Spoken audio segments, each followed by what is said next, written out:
Magandang araw sa inyo mga kabutingting at mga ka-sounds.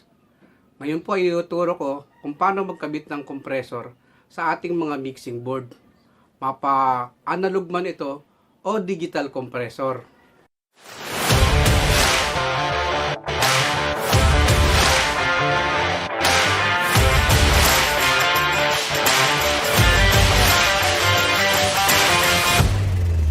Ginagamit ko ang compressor kasi nagdadagdag ito sa akin ng control sa aking mga audio signal na sinesend sa mga DAW o yung DAW na tinatawag na Digital Audio Workstation.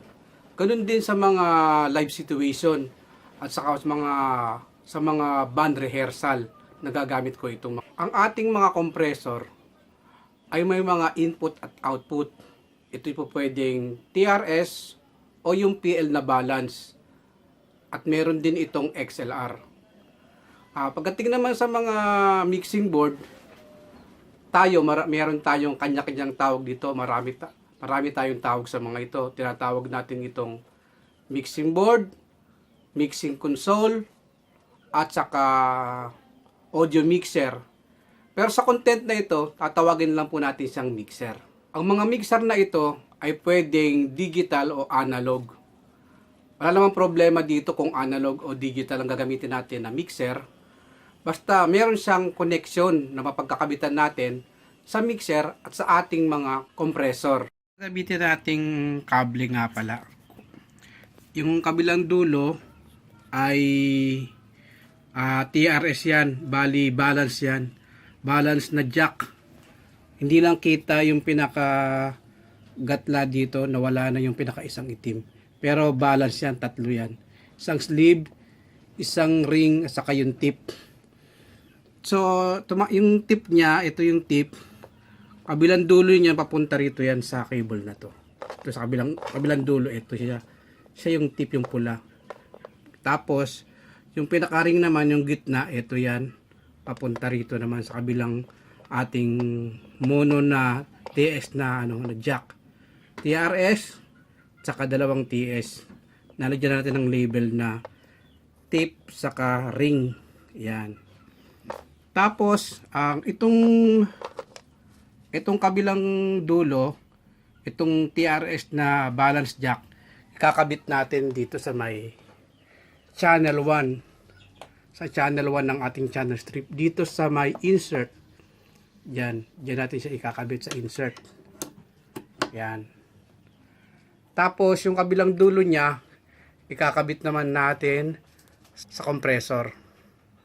So yung ating TRS o yung ating balance na dulo, nakakabit sa ating channel strip 1 ng ating insert. Diyan siya nakabaon.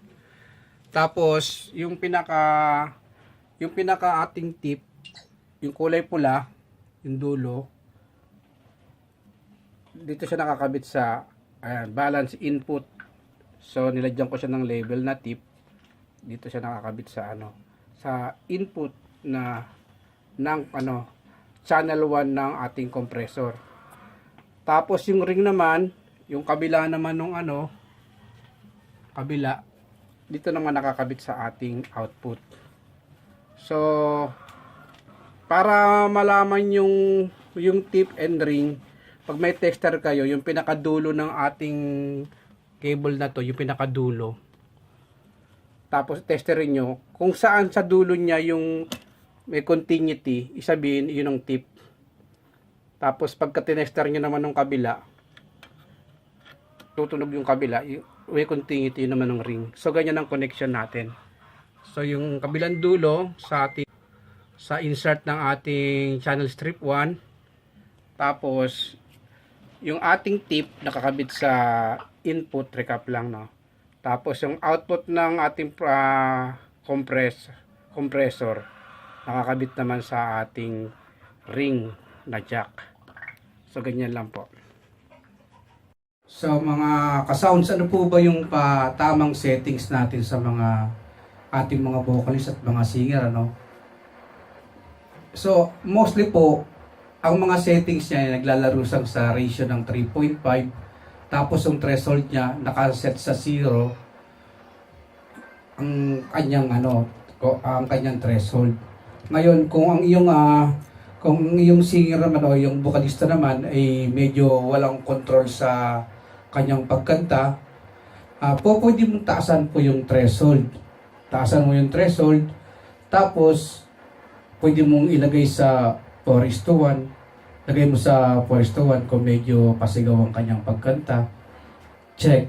Tataasan mo yung threshold para hindi siya, kung ilang decibel ang gusto mo lang palalagpasin doon sa threshold ng kanyang boses. Wala siyang dynamic sa pagkanta. Ngayon pagka okay na, pwede mo namang itaas, pwede mo namang itaas yung output gain. Tulad niya, bumaba na kasi, marami na kasing reduction na ilang decibels na yung nire-reduce niya doon mula sa zero. So ito yung compression dito na nangyari. Yung kulay pula na yan, pag lumagpas yung signal doon sa zero, i-reduce niya. Ito yung level ng nire-reduce niyang signal. So pagka overcompress, pangit din. Tapos kalimbawang yan na yung compression nyo na timpla, pwede nyo naman itong pindutin itong ating output gain or tinatawag din na make up volume o gain. Yan. Para kumlaro din ang tunog. Kumanda rin. Check, sound. Check, sound. Yan. Ganun po yung yan. Yung ginamit natin na connection dyan. So, konting explanation lang tungkol sa ating compressor. Tapos punta naman po tayo dun sa isang klase ng connection. Doon naman po pupunta naman po tayo sa send naman. Sa aux send at saka sa aux return naman. Isa naman ng klase ng pagko-connect.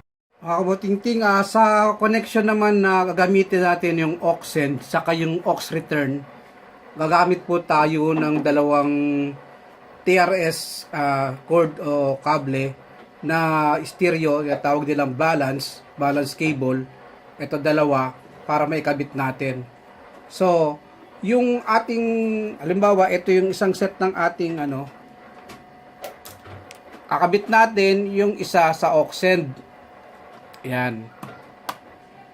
Aux send. Tapos yung kabilang dulo nito, ikakabit naman natin sa channel 1 sa input. Sa input naman. Yan. Sa input siya. Tapos yung isang cable naman, isang cord natin, ikakabit naman natin dito sa may return. Yan. Dito naman sa return.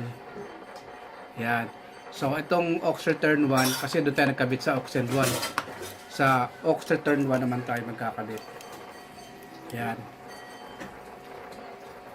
Iyan naman kabilang dulo, kakabit naman natin sa output ng ating compressor. Sa output. So ito yung output natin dito. Yan. So recap lang natin, ulitin lang natin Yung aux send natin, aux send 1, nagkabit tayo ng isang cable papunta doon sa input ng compressor. Yan, sa input ng compressor. Yan. Input. Tapos, yung output naman ng ating compressor, pumunta naman sa ating aux return 1. Yan. Aux return 1, kinakakabit. So, ganyan lang po ang connection ng ating compressor sa ating mga mixing board. Kung paano natin ikakabit. Isang way din po yan. So, mga kabutingting at mga kasound, hanggang dito na lang po ang ating content at maraming salamat po sa panonood sa aking content na ito. Thank you very much po. Bye.